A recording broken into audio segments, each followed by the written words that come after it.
প্রত্যেকটা কথা লাউহে মাহফুজে লেখা আছে, এমনকি আপনার কার সাথে বিয়ে হবে সেটাও, কয়টা বাচ্চা কাচ্চা হবে সেটাও। তাই এত অস্থির হওয়ার দরকার নাই, রিজিকে যা আছে আসবে ইনশাল্লাহ। লেখা যদি হয়ে থাকে আসবে না, আসবে ইনশাল্লাহ, সবর। তো এই জন্য মুমিনদেরকে বলা হয়েছে তোমরা কখনো হতাশ হবে না, কারণ তাকদীর লেখা হয়ে গেছে, হতাশ হওয়ার কোনো কারণ নাই। একটা প্রবণতা আমরা সমাজে দেখছি আত্মহত্যার। ইয়াং জেনারেশনকে আমরা নসিহত করবো যে ভুলেও নিজের জীবনকে বিসর্জন দিতে যাবেন না। আল্লাহ রাব্বুল আলামিন আপনাদেরকে সৃষ্টি করেছেন তার ইবাদত করার জন্য এবং তার জমিনে তার দিনটাকে প্রতিষ্ঠা করার জন্য। হেলায় খেলায় আপনার জীবনটা নষ্ট করবেন না, ঠিক আছে ভাই? আল্লাহ বোঝার তৌফিক দান করেন। তো কলম সৃষ্টি করার পরে কিয়ামত পর্যন্ত সব লেখা হয়ে গেছে। এখন আমাদের এই পৃথিবীতে তো মানুষ ছিল না, ছিল? এদিকে মনোযোগ দেন। এই পৃথিবীতে কি আগে মানুষ ছিল? এই পৃথিবীতে আগে কি ছিল তাহলে বলেন? হ্যাঁ, মাশাআল্লাহ। এই পৃথিবীতে আগে কি ছিল? এখন ওরা নাই? সবার সাথেই কিন্তু একটা করে আছে, কমপক্ষে কয়টা করে? সবার সাথে কমপক্ষে একটা করে। আর কোন কোন জায়গা আছে যেখানে জিনের বড় বড় আখড়া আছে। পৃথিবীতে যে জায়গাগুলো থেকে ইসলাম বিরোধী অপতৎপরতাগুলো চলে, ওখানে জিনের আখড়া বেশি। কথা বুঝতে পারছেন? তো জিন জাতিকে আল্লাহ পাক ধ্বংস করে দিয়েছেন তাদের পাপের কারণে, আল্লাহ দ্রোহিতার কারণে, অবাধ্যতার কারণে।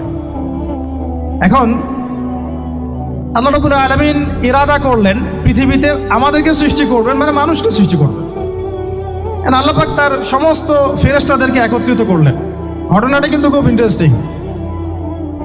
আমি জানি এখানে ওলামায়ে কেরামও আছেন, তবে আমি সবার জন্য প্রযোজ্য হয় এমন কথা বলারই চেষ্টা করছি, কারণ অনেকে হয়তো এগুলো নাও জানতে পারে। তো আল্লাহ পাকের ভাষায় আমি যদি বলি, আল্লাহ রাব্বুল আলামিন বলছেন, বা'দা আউযু বিল্লাহি মিনাশ শাইতানির রাজীম, ওয়া ইয ক্বালা রাব্বুকা লিল মালায়েকা ইন্নী জাঈলুন ফিল আরদি খলিফা। হে নবী মুহাম্মদ সাল্লাল্লাহু আলাইহি ওয়াসাল্লাম, তুমি স্মরণ করো সেই সময়ের কথা যখন আল্লাহ তোমার রব সমস্ত ফেরেশতাদেরকে ডেকে বলেছিলেন যে ইন্নী জাঈলুন ফিল আরদি খলিফা, আমি জমিনে মানে পৃথিবীতে আমার খলিফা পাঠাতে চাই। কি পাঠাতে চাই? আরো জোরে বলেন। আল্লাহ পাক বলেননি পৃথিবীতে মানুষ পাঠাতে চাই, পৃথিবীতে নতুন কোনো মাখলুক পাঠাতে চাই। আমাদেরকে আল্লাহ পাক সম্মানের শব্দে সম্মানিত করেছেন, বিশেষায়িত করেছেন। আমাদেরকে বলেছেন আমরা আল্লাহর খলিফা, আমরা আল্লাহর খলিফা। এখন আমরা আল্লাহর খলিফা, কিন্তু পৃথিবীতে মানুষ খিলাফা শব্দ সহ্য করতে পারে না।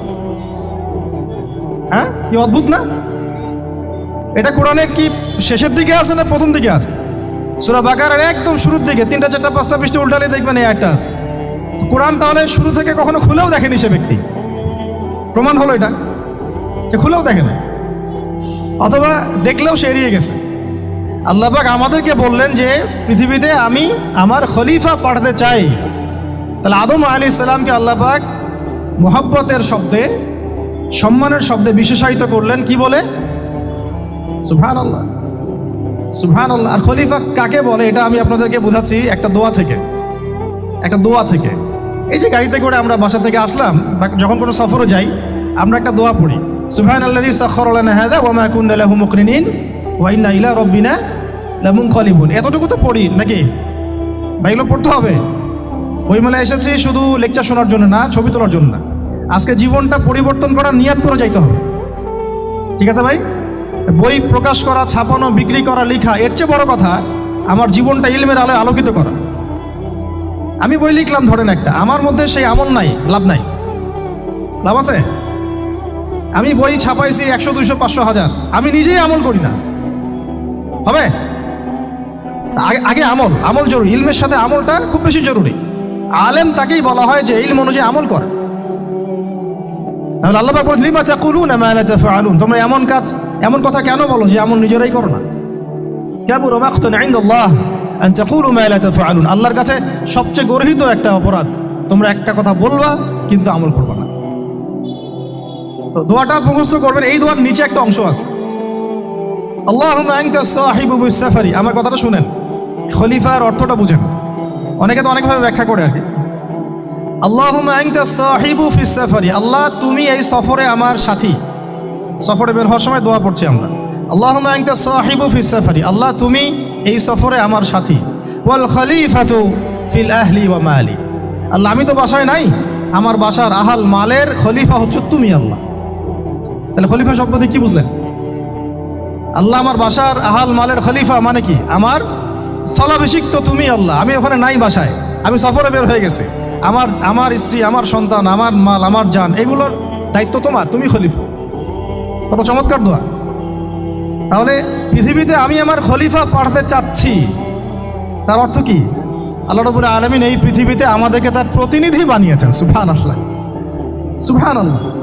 তাহলে আমরা নিজেদের আত্মপরিচয় ভুলে গেলাম যে আমরা আল্লাহর প্রতিনিধি পৃথিবীতে, তাই না? আমরা এখন আব্রাহাম লিঙ্কনের পূজা করতেছি। আব্রাহাম লিঙ্কনের পূজা তো বুঝেন না আপনারা, এটা হচ্ছে ওই যে সকল ডেমোক্রেসির পূজা। আল্লাহ পাক বলছেন ওয়াল্লামা আদামাল আসমাআ কুল্লাহা, আল্লাহ বলছেন আমি আদমকে এই মহাবিশ্বের যত নাম আছে, নাউন্স, ইসম, সব শিক্ষা দিয়েছি। সুবহানাল্লাহ। এই মহাবিশ্বের যত নাম, এখানে ইসম শব্দের অর্থ কিন্তু জ্ঞান। ইসম মানে কি? এখানে জ্ঞান। মহাবিশ্বের যে জ্ঞানগুলো আছে, এই জ্ঞানগুলো আল্লাহ পাক আমাদের আদি পিতাকে শিক্ষা দিয়েছেন। আমাদের আদি পিতাকে আল্লাহ নিজে শিক্ষা দিয়েছেন। সৃষ্টিগতভাবে আমরা জ্ঞানী ছিলাম না, আল্লাহ পাক আমাদেরকে জ্ঞান শিক্ষা দিয়েছেন। আমরা ফিলোসফির বইগুলো খুললে দেখবেন ওখানে বুদ্ধিবাদ নামে একটা মতবাদ আছে। মানে তারা বলে যে মানুষ সৃষ্টিগতভাবেই একজন বুদ্ধিদীপ্ত প্রাণী। এটা ভুল কনসেপ্ট। সৃষ্টিগতভাবে আমাদের মধ্যে জ্ঞান ছিল না, আল্লাহ পাক আমাদেরকে জ্ঞান শিক্ষা দিয়েছেন। কথা বুঝতে পারছেন? একটা মতবাদ তাদের আছে অভিজ্ঞতাবাদ, মানে মানুষ অভিজ্ঞতা থেকেই শিখে। আরেকটা আছে সমন্বয় মতবাদ, আপনারা তো এগুলো অনেকে পড়েছেন হয়তো। এর বাইরে যে একটা মতবাদ আছে যে আল্লাহ পক্ষ থেকে ওহী ভিত্তিক মানুষ জ্ঞান শিখে, এই মতবাদ কোনো দার্শনিকের বইয়ে স্থান পেল না। কি আফসোস, কি আফসোস। অথচ মুসলিম ঘরের দার্শনিক তারা। আমরাও পড়েছি ভাই 4 বছর এই কারণে গেলে। কি আফসোস, আল্লাহ পাকের ওহীর পক্ষ থেকে যে জ্ঞান আসতে পারে এইটা কনসেপ্টটাই নাই। অথচ এখানে কোরআনে আল্লাহ পাক বলছেন ওয়াল্লামা আদামাল আসমাআ কুল্লাহা, আমি আল্লাহ আদমকে সমস্ত নাম শিক্ষা দিয়েছি। সুবহানাল্লাহ। এরপরে এই যে জ্ঞান আদম আলাইহিস সালামকে আল্লাহ পাক শিক্ষা দিলেন, এর ফলশ্রুতিতেই আল্লাহ পাক বললেন যে ওয়াইয কুলনা লিল মালাইকা উসজুদু লি আদম, হে ফেরেশতারা তোমরা এখন আদমকে সিজদা করো। কি ফেরেশতাদেরকে দিয়ে আল্লাহ পাক আমাদের পিতাকে সিজদা করালেন কিসের মানদণ্ডে? কিসের কারণে? জ্ঞানের কারণে। জ্ঞানের কারণে ফেরেশতাদেরকে আল্লাহ পাক বললেন যে এই নামগুলো বলে দাও তো তোমরা। তারা বলতে পারলো না, তারা বললো লা ইলম আল্লাহুম্মা লা ইলমা লানা ইল্লা মা আল্লামতানা, আল্লাহ আমাদের তো সেই জ্ঞান নাই, শুধু ওইটুকু জ্ঞান আছে যা আপনি আমাদেরকে শিখিয়েছেন। তখন আল্লাহ পাক বলেছিলেন যে আমি যা জানি তোমরা তো জানো না, আমি কি বলি নাই যে আমি আসমান জমিনের গায়েবের সব খবর জানি? তখন আল্লাহ বললেন যে তোমরা সবাই সিজদা করো আদমকে। তাহলে আমাদের পিতাকে খলিফা করা হলো, জ্ঞান শেখানো হলো, আল্লাহ পাক নিজে শেখালেন, ফেরেশতা মণ্ডলীদের দিয়ে সিজদা পর্যন্ত করালেন। কিসের মানদণ্ডে? আরো আসতে বলেন, জ্ঞানের মানদণ্ডে। এখন যদি আমরা একটু প্রশ্ন ছুড়ে দেই নিজ নিজ বিবেকে, আমরা কি সেই ওহীর 10টা সূরাও শিখেছি? 10টা পারা কি পড়া হয়েছে কখনো? 10টা সূরারও কি অর্থ জানি? অনেকে তো 10টা আয়াতের অর্থ জানি না। আমরা কি সেই ওহীর 10টা হাদিস শিখেছি? তাহলে আমরা কোথায় সম্মান খুঁজতেছি? পশ্চিমাদের কাছে? বলেন। সত্যি সবচেয়ে আফসোস লাগে আমার একটা জিনিস, যে মুসলিমরা আমরা এখন আমাদের আত্মপরিচয় ভুলে যাচ্ছি, আর আল্লাহ পাক আমাদেরকে যেখানে সম্মান রেখেছেন ওইখানে সম্মান না খুঁজে আমরা অন্যের দাসত্বের সম্মান খুঁজতেছি। আল্লাহ আমাদেরকে বোঝার তৌফিক দান করেন। এটা অজ্ঞতার কারণে হচ্ছে। আমাদের কাজ তাদেরকে সচেতন করা বা তাদেরকে মেসেজ পৌঁছে দেয়া। আমরা উগ্র পন্থা অবলম্বন করব, আমরা হিকমার সাথে প্রজ্ঞার সাথে মানুষকে বোঝানোর চেষ্টা করব, এগুলো বোঝানোর অংশ। এখন আচ্ছা আরেকটা কথা আপনাদেরকে বলি, একটা কথা আমি মাঝখানে মিস হয়ে গেছে। এই যে আল্লাহ পাক আমাদেরকে খলিফা করে পাঠিয়েছেন, খলিফার কাজ কি? এটা প্রশ্ন না? আমাদের কাজ কি তাহলে? এই কাজটা আল্লাহ পাক আবার ব্যাখ্যা করেছেন সূরা সদের মধ্যে। কোন সূরায়? সূরা সদ। সদ নামে একটা সূরা আছে, সূরা ইয়াসিনের আগে পড়ে পাবেন। তো এখানে আল্লাহ পাক আরো একজন নবীকে তার খলিফা বলেছেন, সেই নবীর নাম দাউদ আলাইহিস সালাম। কি নাম? আর দাউদ আলাইহিস সালাম কিন্তু এই জেরুজালেম থেকে, যেখানে এখন ওই জায়নিস্টরা বোম্বিং করে আর কি, নিরীহ মুসলিমদেরকে হত্যা করে বিগত 70 বছর থেকে, ওই জেরুজালেম থেকে কিন্তু দাউদ আলাইহিস সালাম বিশ্ব শাসন করেছিলেন। তার পরবর্তীতে তার সন্তান সুলাইমান আলাইহিস সালামও কিন্তু ওখান থেকেই বিশ্ব শাসন করেছিলেন। আর এখনকার বানু ইসরায়েল দাবিদার এই জায়নিস্টরা, তারাও কিন্তু ওই ফিকিরই করছে, ওখান থেকে তারা বিশ্ব শাসন করতে চায় এবং তারা মনে করে তাদের একজন মাসিহ আসবে, সেই মাসিহ আসলে তারা বিশ্ব শাসন করবে। আমরা সেই মাসিহের নাম জানি মাসিহুদ দাজ্জাল। কি নাম? এই দাজ্জালকে ওরা ওদের সত্য মাসিহ মনে করে, আমরা জানি হচ্ছে মিথ্যা ভণ্ড প্রতারক মাসিহ, অথচ ওরা মনে করে এটা হচ্ছে সত্য মাসিহ। এই জায়গায় তারা ধোঁকা খাচ্ছে। অথচ সত্য মাসিহ হচ্ছেন ঈসা আলাইহিস সালাম, যিনি আবার শেষ জামানায় আসবেন এবং তার হাতেই এই মাসিহুদ দাজ্জাল মারা যাবে এবং তারপরে পুরো বিশ্বে আবার ওই খিলাফা কায়েম হবে, ওই যে খলিফা, ওটা সারা বিশ্বে কায়েম হবে। এই টাউন হলও বাদ যাবে না ইনশাআল্লাহ। এটা মানুষ মানতে চাচ্ছে না, কিন্তু মানুষ না মানলে কি, আল্লাহ পাকের নকশায় সব আঁকা আছে কখন কি হবে। কে কে কল্পনা করেছিল যে আজকে আপনারা বসে এখানে দিনের আলোচনা করবেন? হ্যাঁ, কল্পনা করা যায় তো? যে শব্দগুলো আপনারা বলছেন এগুলো বললেই তো নাই, গায়েব। তো এখন বলছেন, কেউ কি কল্পনা করেছিল যে হঠাৎ করে এমন একটা সময় চলে আসতে পারে? কেউ কিন্তু কল্পনা করেনি, আল্লাহ পাকের নকশায় ছিল। এখানে আমাদের একটা আফসোসের কথা, এখানে মাস্টার মাইন্ড আল্লাহ রাব্বুল আলামিন। প্রকৃত মাস্টার মাইন্ড কে? আমরা ক্রেডিট নেওয়ার প্রতিযোগিতায় ব্যস্ত হয়ে আছি এখন, কার কত ক্রেডিট নেওয়া যায়। এখানে একক ক্রেডিট পাওয়ার যোগ্য কেউ না, সমস্ত ক্রেডিট কার? আল্লাহ রাব্বুল আলামিন। এটা আল্লাহর সাথে গাদ্দারি করতে যায় না, তাহলে ভুলে যান। কারণ আমি বারবার বলেছি আপনাদেরকে, কোরআন থেকে একটা শিক্ষা আমরা শিখেছি, একটা কম যখন মাজলুম থাকে, দুর্বল মাজলুম জুলুমের শিকার হচ্ছে, আল্লাহ পাক সেই কমটাকে বাঁচান, কোনো না কোনো একজন ত্রাণকর্তাকে পাঠান, কোনো একটা সূরতে আল্লাহ পাক সেই কমকে বাঁচায় দেন। আবার যদি এই নিয়ামতটা পাওয়ার পরে ওই কম আবার এই জুলুম শুরু করে, আবার আল্লাহ দ্রোহিতা শুরু করে, আল্লাহ পাক তার চেয়ে বড় জালেম চাপাই দিবে। কথা বুঝতে পারছেন? আল্লাহর সাথে গাদ্দারি করতে চাই না, আল্লাহ পাক আমাদেরকে বোঝার তৌফিক দান করেন। এখন খলিফার কাজটা কোথায় পাবেন? কোন সূরায় ভাই বলেন?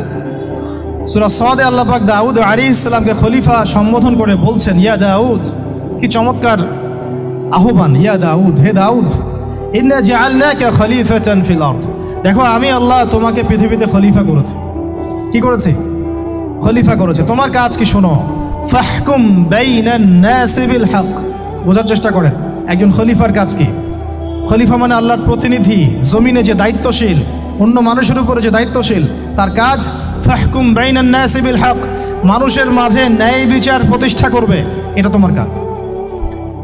তাহলে এখন যারা আমরা এই জায়গায় আছি বা ভবিষ্যতে আসব, আরও কাল আগাতে থাকবে, সময় আগাতে থাকবে, নতুন নতুন নেতৃত্ব আসবে, সবার ফাংশন একটাই, ফাহকুম বাইনান নাসি বিল হক। আমাদের কাজ হবে মানুষের মাঝখানে কি করা? ন্যায় বিচার, বিচার ফয়সালার ক্ষেত্রে ইনসাফ করা, ন্যায় বিচার করা। তো ন্যায় বিচার তো এখন জাদুঘরে আছে নাকি? হ্যাঁ, কোনো কোনো ক্ষেত্রে আমরা চাই না যে ন্যায় বিচার জাদুঘরে যাক, আমরা চাই আবারও ন্যায় এবং সাম্যের সমাজ প্রতিষ্ঠা হোক। ইনশাআল্লাহ এরপর থেকে আমরা কোনো অন্যায় সহ্য করব না। ইনশাআল্লাহ এরপর থেকে আমরা কোনো জল্লাদতন্ত্র কায়েম করতে দিব না। আমাদের যা আছে তাই নিয়ে প্রতিবাদ হবে ইনশাআল্লাহ। কারণ এখনকার প্রজন্ম প্রতিবাদের ভাষা বুঝে। এখন যদি আপনারা আবার সেই প্রাচীন জুলুমের তন্ত্রে মন্ত্রে ফিরে যান, তাহলে আল্লাহর গজব চলে আসবে, বড় গজব। তো খলিফার কাজ কি ভাই? কি কাজ বললাম বলেন? মানুষের মাঝখানে ন্যায় বিচার প্রতিষ্ঠা করা। আচ্ছা, আরো আছে, আরো আছে, আয়াত শেষ হয় নাই। আল্লাহ পাক বলছেন, ওয়ালা তাত্তাবিউল হাওয়া। আর ন্যায় বিচার করতে গিয়ে নিজের দাসত্ব মানে প্রবৃত্তির অনুসরণ করো না। ন্যায় বিচার করতে গিয়ে নিজের প্রবৃত্তির অনুসরণ করো না, মন গড়া বিধানের অনুসরণ করো না। আমার মামা, আমার চাচা, আমার খালু পার করে দিও না। প্রবৃত্তির অনুসরণ মানে কি? মন যাচাই তাই করো না। ন্যায় বিচার করতে গিয়ে আল্লাহ পাকের বিধান মেনে চলো। কারণ সূরা মাইদাতে আল্লাহ পাক বলেছেন, আয়াত নাম্বার 44, 45, 47, ওয়ামান লাম ইয়াহকুম বিমা আনজালাল্লাহ ফাউলাইকা হুমুল কাফিরুন। যারা আল্লাহ পাকের হুকুম অনুযায়ী বিচার ফয়সালা করে না, তারা কাফির। 45-এ গিয়ে আল্লাহ বলছেন, ওয়ামান লাম ইয়াহকুম বিমা আনজালাল্লাহ ফাউলাইকা হুমুল ফাসিকুন, যারা আল্লাহ পাকের বিধান অনুযায়ী বিচার ফয়সালা করে না এরা ফাসিক, পাপাচারী। 47 নম্বর আয়াতে গিয়ে আবার বলছেন ওয়ামান লাম ইয়াহকুম বিমা আনজালাল্লাহ ফাউলাইকা হুমুজ জালিমুন, যারা আল্লাহর হুকুম বিধান অনুযায়ী বিচার ফয়সালা করে না এরা জালেম। তো কাফেরও বলেছেন আল্লাহ, ফাসিকও বলেছেন, জালেমও বলেছেন। তাহলে বিচার ফয়সালা করার ক্ষেত্রে আল্লাহ পাকের বিধানকে সর্বোচ্চ অগ্রাধিকার দিতে হবে, নিজের প্রবৃত্তির অনুসরণ করা যাবে না। যদি করে তাহলে কি হবে? ইউদিল্লাকা আন সাবিলিল্লাহ, তাহলে এটা তোমাকে আল্লাহর রাস্তা থেকে সরায় নিয়ে যাবে। এর ফলে কি হবে? জেনে রাখো, ইন্নাল্লাযীনা ইউদিল্লুনা আন সাবিলিল্লাহ লাহুম আযাবুন শাদীদ বিমা নাসু ইয়াউমাল হিসাব। এটা পরের আয়াত। নিশ্চয়ই যারা আল্লাহ পাকের সরল পথ থেকে বিচ্যুত হয়ে গেছে তাদের জন্যে কাল কিয়ামতের মাঠে আছে আযাবুন শাদীদ। আযাবুন শাদীদ মানে কঠিন কঠিন যন্ত্রণাদায়ক শাস্তি, এই কারণে যে তারা কিয়ামতের দিনটাকে ভুলে গিয়েছে। শাদীদ এর অর্থটা কি এটা বোঝার জন্য আপনাকে সূরা হাদীদ পড়তে হবে। কোন সূরা? আসলে কোরআনের আয়াতগুলো হচ্ছে আকাশের তারার মতো। তারা দেখবেন আকাশের, তারা দেখাও সুন্নত। ইসলাম তো রসকসহীন ধর্ম না রে ভাই, সবকিছুই আছে এখানে। আসলে আমরা জানি না বলে আমরা মনে করি যে এখানে কোনো বিনোদনই নাই, তাই না? এই গান বাজনা না করলে কি হয়, মন শান্তি হয়, এরকম একটা ভাব।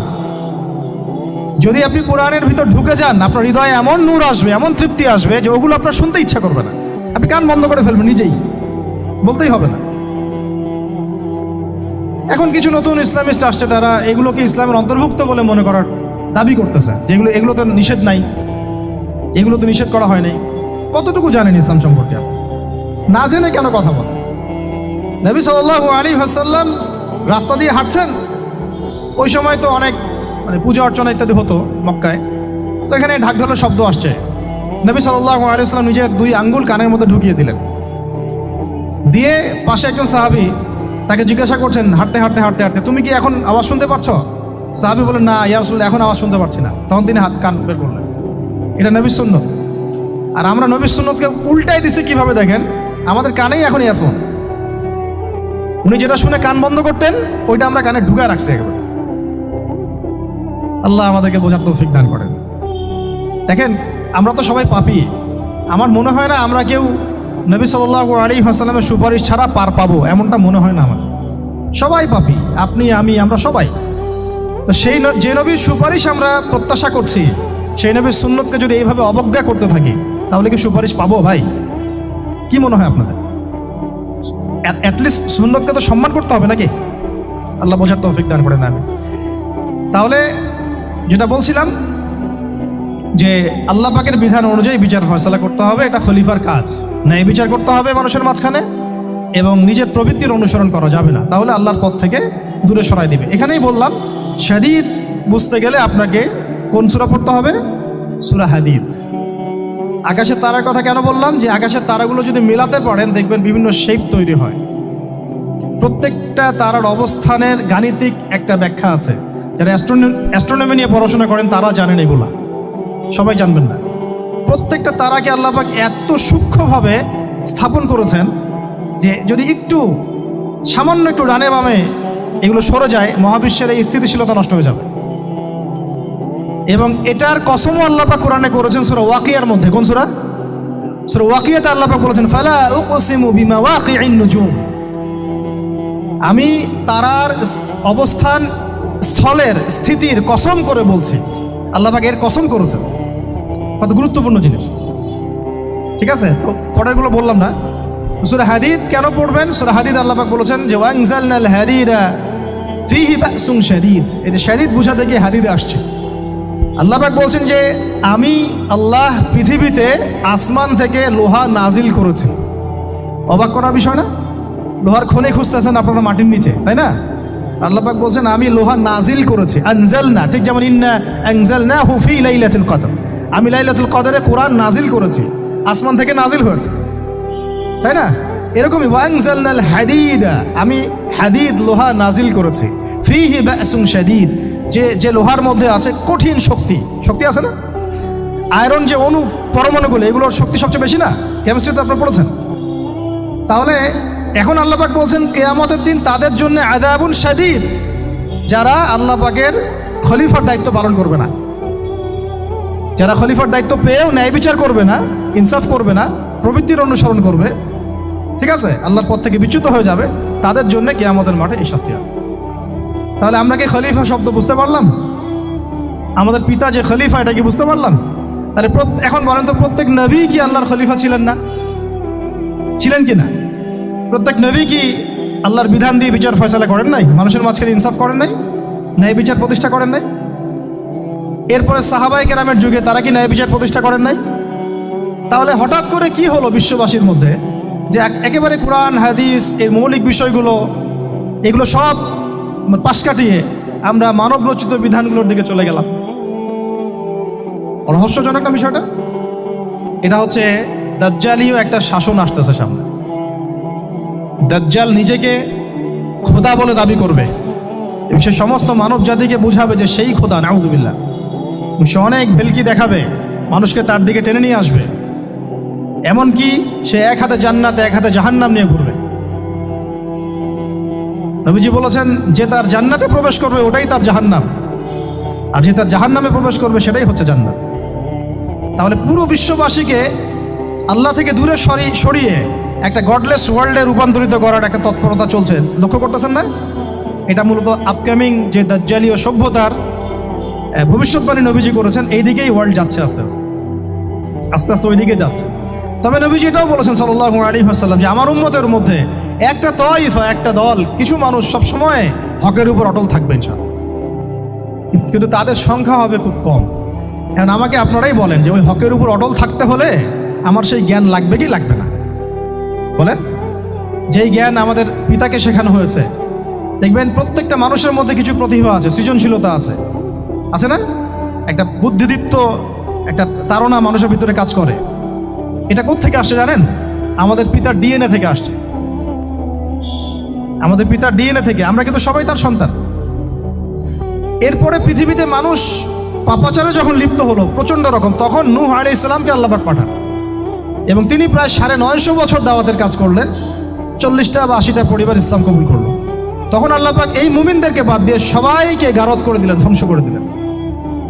মানে আমরা যারা পৃথিবীতে এখন বেঁচে আছি, যে আপনি আমি, আপনাদের নাম আমি জানি না, আমরা যারা বেঁচে আছি, আমরা কিন্তু কোনো না কোনোভাবে ওই 40 বা 80 পরিবারের সন্তান। আমরা আত্মীয়, কিন্তু আমরা সবাই কিন্তু আত্মীয়, জানেন? 40টা বা 80টা পরিবার বাদ দিয়ে বাকি সব মানুষকে আল্লাহ পাক ধ্বংস করে দিয়েছিলেন নূহ আলাইহিস সালামের মহাপ্লাবনে। ঘটনা জানেন না? 40 বা 80টা পরিবারকে বাদ দিয়ে বাকি সবাইকে আল্লাহ পাক ধ্বংস করেছেন ওই মহাপ্লাবনে। তাহলে এখন এই বিশ্বে যত মানুষ আছে তারা কয়টা পরিবারের সন্তান? ওই 40-80। আমরা কোনো না কোনোভাবে একে অপরের আত্মীয় হই। মুসলিম অমুসলিম সবাই, মুসলিম অমুসলিম সবাই। আমরা যে অসাম্প্রদায়িকতার কথা বলি না, এই শব্দটাকে ভালো অর্থে নেওয়া যায়। কি অর্থে? অন্যান্য ধর্মাবলম্বী মানুষ যারা, তারা তাদের ধর্ম স্বাধীনভাবে পালন করবে, কোনো সমস্যা নেই, আমরা তাদের এই কাজে বাধা দিতে যাব না। একইভাবে আমরা আমাদের ধর্ম স্বাধীনভাবে পালন করব, তারা এখানে কোনো বাধা দিতে পারবে না। সিম্পল। তারা তাদের উৎসব তাদের মতো পালন করবে, আমরা আমাদের উৎসব আমাদের মতো পালন করব। না আমি মূর্তি পাহারা দিতে যাব, আর না আমি মূর্তি ভাঙতে যাব। সিম্পল। আমি পাহারাও দিতে যাব না, ভাঙতেও যাব। সিম্পল। আমরা কি কুরবানিতে তাদেরকে বলতে পারবো ভাই আসেন আমার বাসায় দাওয়াত খান? এটা হয় কখনো? লাকুম দীনুকুম ওয়ালিয়া দিন। আপনাদের দিন আপনাদের, আমাদের দিন আমার। সিম্পল। এই অর্থে ঠিক আছে, কিন্তু সব ধর্ম মিলে যে নতুন ধর্ম বানানোর চেষ্টা করা হচ্ছে বাংলাদেশে, এটা ঠিক নাই।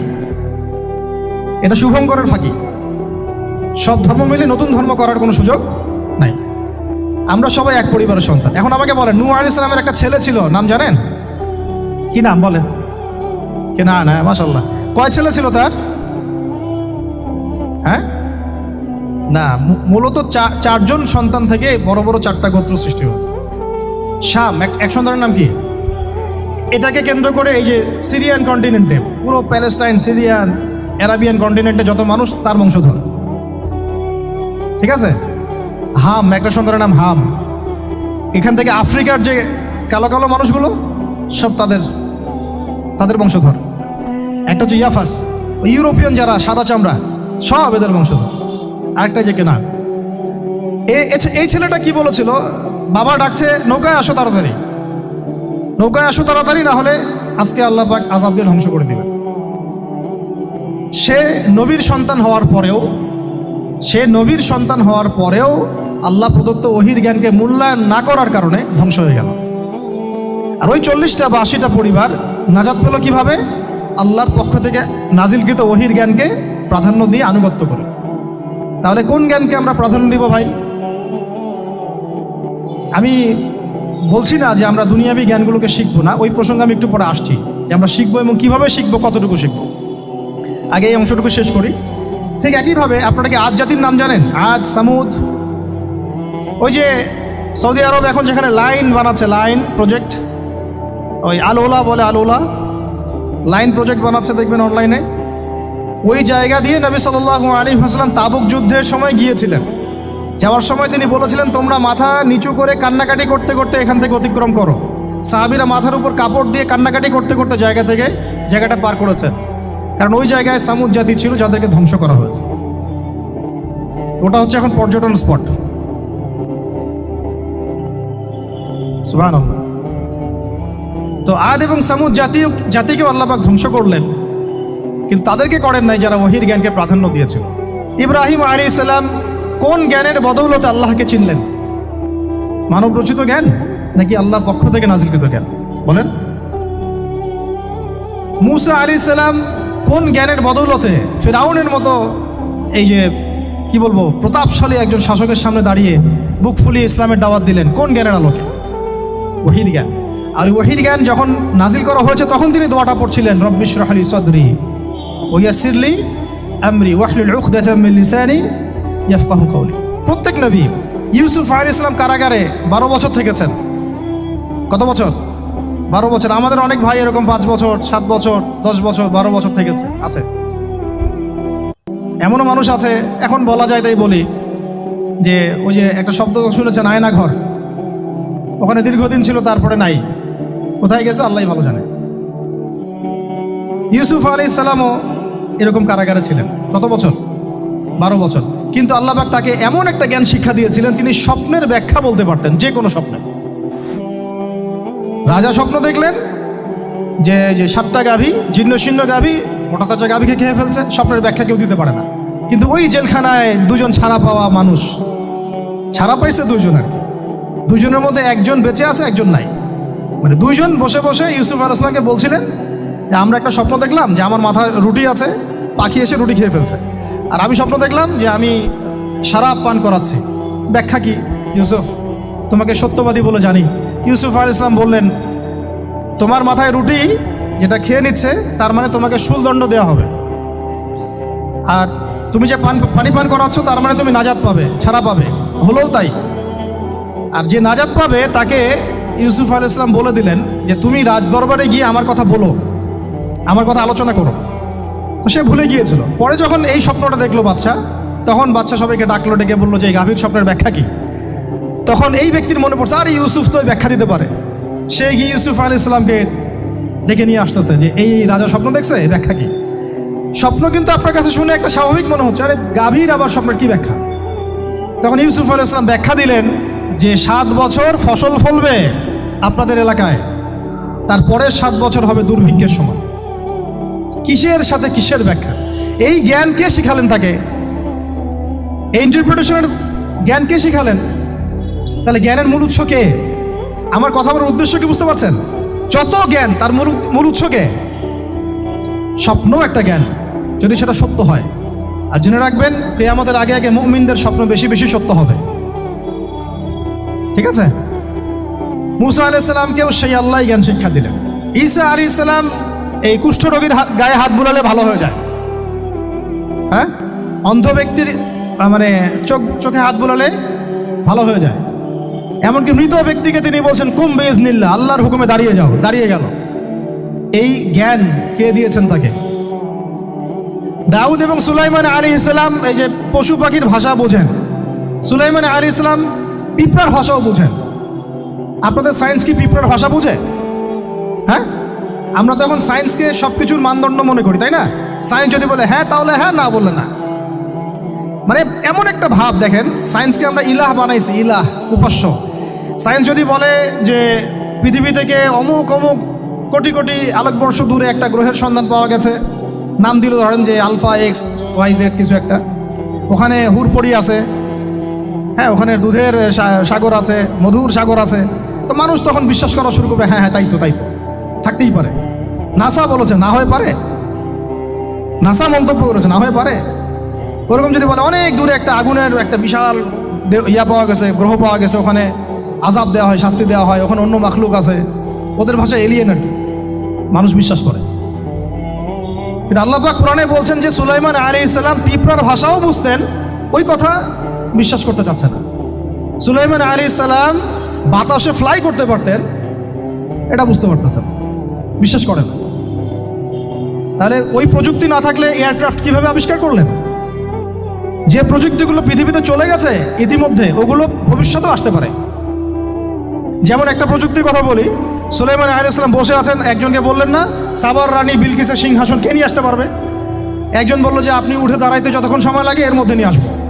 উনি বললেন যে হবে না, এটাতে হবে না, তুমি স্লো, তুমি 3G 4G না, এত স্লো স্পিডে আমার হবে না। এই কথা বলেন নাই, মজা করলাম আর কি। আমাদের ইউটিউবাররা আবার এই অংশ কাট করে আবার প্রচার করে দিতে পারে। দেখেন কিসের সাথে কি ব্যাখ্যা করবো। কোরআনকে 3Gর সাথে তুলনা করলেন আবু তো হাত না, ব্যাস কাম সারা দেশে ওইটাই ইস্যু। তখন মহা মুসিবত, মানে বাঙালি জাতির মধ্যে দিন প্রচার করা। আমাদের সালাফদের ভাগ্য ভালো যে তারা আগেই, মানে এই প্রযুক্তি আসার আগেই দুনিয়া থেকে তারা চলে গেছে। মুশকিল না, যত ইস্যু এগুলোর কারণেই সৃষ্টি হয়। তো যাই হোক, প্রসঙ্গে আসি, কোথায় ছিলাম ভাই, যে কথা হারায় ফেললাম। হ্যাঁ আরেকজন বললেন যে না, আপনি চোখের পলক ফেলতে যতক্ষণ লাগে এর মধ্যে দেখবেন সিংহাসন সামনে। সুবহানাল্লাহ, কি প্রযুক্তি বলেন! এই প্রযুক্তির সামনে কি বিশ্ববাসী যেতে পেরেছে? দেখেন সুলাইমান আলাইহিস সালামের বাতাসে ফ্লাই করাটা কিন্তু এখন পৃথিবীতে খুব কমন হয়ে গেছে। আমরা সবাই ফ্লাই করতেছি বাতাসে, তাই না? যদি আপকামিং কোনো সময় আপনি দেখেন যে এইরকম চোখের পলকেই একটা বস্তু আরেকটা জায়গা থেকে এক জায়গায় চলে আসতেছে, আমি অবাক হব না ইনশাআল্লাহ। কারণ কোরআনে অতীতে এই ঘটনার দলিল আছে। বুঝাতে পারতেছি না? এক কথায় সমস্ত জ্ঞানের মূল উৎসকে। এরপরে আসেন, অত আর লম্বা করছি না, আমাদের নবী মুহাম্মদ সাল্লাল্লাহু আলাইহি ওয়াসাল্লাম আসেন। আমরা তো তার উম্মত। 23 বছরে, একটু মনোযোগ দেন, এটা আলোচনার লাস্ট পার্ট, ঠিক আছে? 23 বছরে তিনি পুরো জাহেলিয়াতকে পরিবর্তন করে দিয়েছেন। কত বছরে? 23 বছর। আপনারা কি জানেন যে আইয়ামে জাহিলিয়াতে আসলে কি কি সমস্যা ছিল? কেন ওই যুগটাকে আমরা জাহিলিয়াত বলি? বেসিক্যালি 5-6টা সমস্যা ছিল। কয়টা? 5-6টা। 1 নম্বর শিরক। 1 নম্বর কি? আমার সাথে বলেন। শিরক আমাদের ওয়ার্ল্ডে নাই, এটা তো গ্লোবাল শিরক চলতেছে এখন। শুধু ধর্মীয় শিরক চলতেছে না, কিন্তু এখন শিরক হচ্ছে পলিটিক্সে, শিরক হচ্ছে ইকোনমিক্সে, শিরক এডুকেশনেও আছে, শিরক কালচারের মধ্যেও আছে। কথাগুলো বুঝতে হবে একটু গভীরভাবে। তখন সমস্যা ছিল রিবা, সুদ। এখন নাই। রিবা ছাড়া কোনো সিস্টেম আছে এখন ওয়ার্ল্ডে?